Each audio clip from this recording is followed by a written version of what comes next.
Hi అండి, అందరికీ నమస్కారం. యాత్రా విశేషాలకు స్వాగతం అండి. ఇది ఔండా నాగ్నాథ్ జ్యోతిర్లింగం అండి. ఈ ఆలయం యొక్క స్థల పురాణము, ఇక్కడికి ఎలా చేరుకోవాలి, ఎక్కడ స్టే చేయాలి, మన తెలుగు రాష్ట్రాల నుంచి వస్తే ఎంత ఖర్చు అవుతుంది, ఈ విషయాలన్నీ ఈ వీడియోలో మనం తెలుసుకుందాము. వీడియో ఎక్కడ స్కిప్ చేయకుండా చూడండి, అంతా క్లియర్గా అర్థమవుతుంది. ఈ ఆలయం యొక్క శిల్పకళ సౌందర్యము వర్ణనాతీతం అండి, అంత అద్భుతంగా ఉన్నది. నా వీడియోస్ చూసిన చాలా మంది చాలా బాగా ఎక్స్ప్లెయిన్ చేస్తున్నామని చెప్తున్నారు, కానీ ఎవరు కమెంట్ పెట్టడం లేదు, లైక్ చేయడం లేదు. మీరు చేసే లైక్ వల్ల, కమెంట్ వల్ల వీడియో ఇంకొంచెం ముందుకు వెళ్తుందండి. నేను వీడియోస్ చేసుకెళ్ళిపోతుంటాను, కానీ ఎప్పుడు కూడా లైక్ చేయమని, కమెంట్ చేయమని అడగనండి. దయచేసి అర్థం చేసుకొని లైక్ చేసి కమెంట్ చేయడానికి ప్రయత్నించండి. ఇప్పుడు మనం వీడియోలోకి వెళ్ళిపోదాము. మన తెలుగు రాష్ట్రాల నుంచి నాందేడ్ వరకు వచ్చి అక్కడి నుంచి పర్లి వైద్యనాథ్, ఆ తర్వాత ఈ ఔండా నాగ్నాథ్, ఆ తర్వాత రేణుకాదేవి శక్తిపీఠం, ఈ మూడు ఒకే లైన్లో ఉంటాయి కాబట్టి ఇలా ఒకే ట్రిప్లో ప్లాన్ చేసుకుంటే బాగుంటుందండి. మేము ఉంటున్నది ఛత్తీస్గఢ్ రాయ్పూర్ అండి. మా అబ్బాయి పూణేలో ఉన్నాడు, అందుకని మేము డైరెక్ట్గా పూణే వెళ్ళిపోయి అక్కడి నుంచి లాతూర్ వరకు వెళ్ళాము. లాతూర్ నుంచి ఔండా నాగ్నాథ్కి బస్సులో వెళ్ళాము. యాక్చువల్లీ మేము ముందుగా పర్లి వెళ్దాం అనుకున్నాము. మాకు ట్రైన్ లేట్ అవ్వడం వల్ల రాత్రి 12:30కి లాతూర్లో బస్సు దొరికింది. ఆ బస్సు పర్లి చేరేసరికి రాత్రి 1:15 అవుతుందంట. అయితే ఈ బస్సు ఔండా నాగ్నాథ్ వరకు వెళ్తుందటండి, సేమ్ రూట్ కదా, అది కూడా పొద్దున్న 5 కల్లా చేరుతుందట. టైం అయితే బాగుంది కదా అని మేము డైరెక్ట్గా ఔండా నాగ్నాథ్ వరకు టికెట్ తీసేసుకుని వెళ్ళిపోయాము. లాతూర్ నుంచి ఔండా చేరేసరికి 4:30 గంటలు టైం అయితే పట్టిందండి. బస్ టికెట్ 240 రూపాయలు తీసుకున్నాడు. ఔండా బస్ స్టాండ్కి జస్ట్ ఆపోజిట్లోనే నాగ్నాథ్ జ్యోతిర్లింగం ఉన్నదండి. ఇదిగోండి, ఇక్కడ బోర్డు కూడా ఉన్నది, 8వ జ్యోతిర్లింగము దారికావనే నాగేశ్వర్ అని. ఇది ముఖద్వారం అండి. 200 మీటర్లు నడిస్తే ప్రధాన ఆలయం ఉంటుంది. కాకపోతే మేము ఇంకా స్నానాలు అవి చేయలేదు కదా, ముందుగా రూమ్ చూసుకోవాలి. ఇక్కడి నుంచి ఒక 1/2 కిలోమీటర్ దూరం వెళ్తే రూమ్ దొరుకుతుందంటండి. అది కూడా హోటల్ కాదు, హోమ్ స్టే అంట. పెద్ద కాస్ట్ ఏమీ కాదండి. ఏసీ రూములు 1200, నాన్ ఏసీ అయితే 800. ఇవన్నీ ఎవరు తిరుగుతారు అనుకుంటే టెంపుల్ ట్రస్ట్ రూమ్స్ కూడా ఉన్నాయండి, నీట్గానే ఉన్నాయి. మేమైతే అక్కడే ఫ్రెష్ అప్ అయ్యి స్నానాలు అవి చేసుకున్నాము. ఇప్పుడు దర్శనానికి అయితే వెళ్ళిపోతున్నాము. ఇదంతా క్యూ లైన్ అండి. యాక్చువల్లీ మేము ఆ లైన్లో నుంచి వెళ్ళాలి, కానీ ఖాళీగా ఉంది కదా అని సైడ్ నుంచి వెళ్ళిపోతున్నాము. పర్వదినాల్లో అయితే ఫుల్ రష్ ఉంటుందండి. ఇక్కడ రాజమాత అహిల్యాబాయి హోల్కర్ స్టాచ్యూ ఉన్నదండి. ఔరంగజేబు కాలంలో ఈ ఆలయం ధ్వంసం చేయబడిందండి. ఆ తర్వాత రాజమాత అహిల్యాబాయి దీన్ని పునరుద్ధరించారు. ఎన్నో వందల ఆలయాలను పునరుద్ధరణ చేసిన ఈ తల్లి జీవిత చరిత్ర చెప్పడము అసాధ్యం అండి. జ్యోతిర్లింగాల ఆలయ ప్రాంగణాల్లో ఈ సాధ్యమనే స్టాచ్యూ అయితే ఖచ్చితంగా ఉంటుందండి. ఇక్కడ ప్రసాదాలు, పువ్వులు అన్నీ అమ్ముతున్నారండి. మేమైతే తీసుకున్నాము.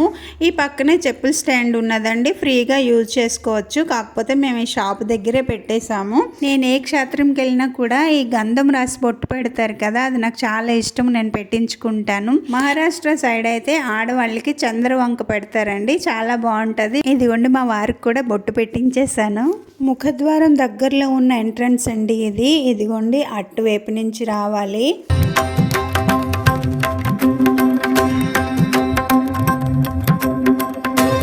ఆలయం లోపలికైతే వచ్చేసామండి. స్వామివారిని దర్శించుకున్న తర్వాత ఇక్కడ స్థల పురాణం తెలుసుకుందాం. ఈ ఆలయానికి 4 వైపులు కూడా ఎంట్రన్స్ ఉన్నదండి. మిగతా ఆలయాల్లో లాగా ముఖద్వారంకి ఎదురుగా శివలింగం ఉండదండి. ఇక్కడ ముందుగా శ్రీ మహావిష్ణువు దర్శనం ఇస్తాడు. విష్ణుమూర్తిని దర్శనం చేసుకొని లైన్ కట్టి ముందుకెళ్తే ఒక పెద్ద కొండని చెక్కి శివాలయం కట్టారండి. లోపలికి వెళ్ళడానికి మెట్లు ఉంటాయి. ఈ మెట్లు వెంబడి కిందకి దిగి స్వామివారిని దర్శించుకోవాలి. కిందకి వెళ్ళడానికి, పైకి రావడానికి కూడా ఒకే త్రోవ అండి. ఎక్కువ జనాలు అయితే ఇక్కడ చాలా కష్టం అవుతుంది దర్శనము. చూస్తున్నారు కదా, ఇక్కడ దిగడము ఎక్కడము ఎంత కష్టం అవుతున్నదో. అక్కడ ఎదురుగా తాడు ఉన్నది, ఆ తాడు పట్టుకొని ఎక్కుతున్నారు. మెయిన్ స్వామివారిని చూపిస్తున్నాను, దర్శించుకోండి. ఫోటో వీడియో అలౌ లేదండి, నేను యూట్యూబ్ చేస్తున్నానని చెప్తే తీసుకొని ఇచ్చారు చిన్న క్లిప్.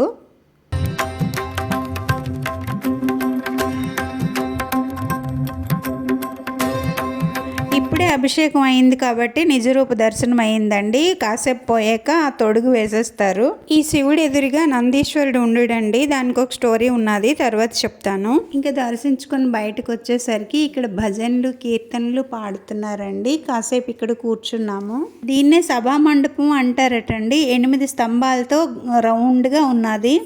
ఈ ఆలయం యొక్క శిల్ప సౌందర్యాన్ని చూస్తూ మనము స్థల పురాణం తెలుసుకుందాము. పశ్చిమ సముద్ర తీరంలో విస్తారం గల ఒక వనంలో దారుకుడు దారుక అనే రాక్షసులు నివసిస్తుండేవారట. అదే వనంలో నివసిస్తున్న ఋషుల్ని మునుల్ని దారుకుడు చాలా ఇబ్బంది పెట్టేవాడట.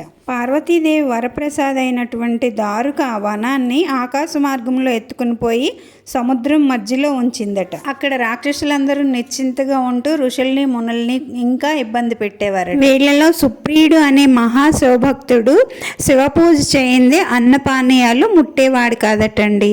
అతడు రాక్షసుల కారాగారంలో ఉంటూ కూడా శివుణ్ణి ఆరాధిస్తూ పూజిస్తూ ఉండేవాడట.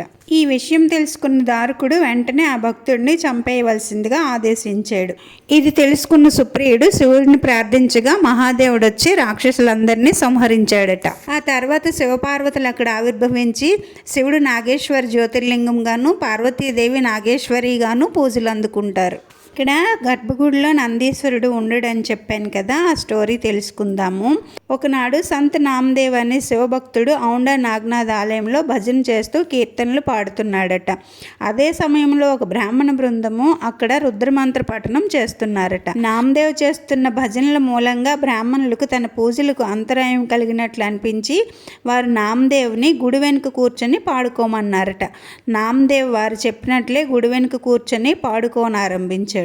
అప్పుడు ఒక చమత్కారం జరిగిందటండి. శంకర్ భగవానుడు నామదేవ్ కీర్తనలు వినడానికి అన్నట్టుగా గుడి మొత్తం వెనక్కి తిరిగిపోయిందట. అలాగే నందీశ్వరుడు కూడా నామదేవ్ పాటలు వినడానికి అన్నట్టుగా తన ముఖాన్ని పక్కకు తిప్పుకొని కూర్చున్నాడట. ఇదిగోండి నేను చెప్పిన నందీశ్వరుడు ఇదే. అప్పుడు బ్రాహ్మణులు పశ్చాత్తాపం చెంది నామదేవ్ వద్దకు వెళ్ళి తప్పును క్షమించమని కోరారట. ఈ పక్కనే నామదేవ్ కూడా గుడి ఉన్నదండి. ఏది ఏమైనా ఇక్కడ శిల్పకళా సౌందర్యం అయితే వర్ణనాతీతం అండి. అది చూడడానికైనా ఈ ఆలయానికి రావాలి. ఈ ఆలయానికి ఇంకో కథ కూడా ఉన్నదండి. దక్ష ప్రజాపతి మహాయజ్ఞం చేసినప్పుడు తన అల్లుడైన శివుడిని ఆహ్వానించలేదు కదా. పార్వతీదేవి ఆ అవమానాన్ని సహించలేక యజ్ఞకుండంలో దూకి భస్మం అయిపోతుంది.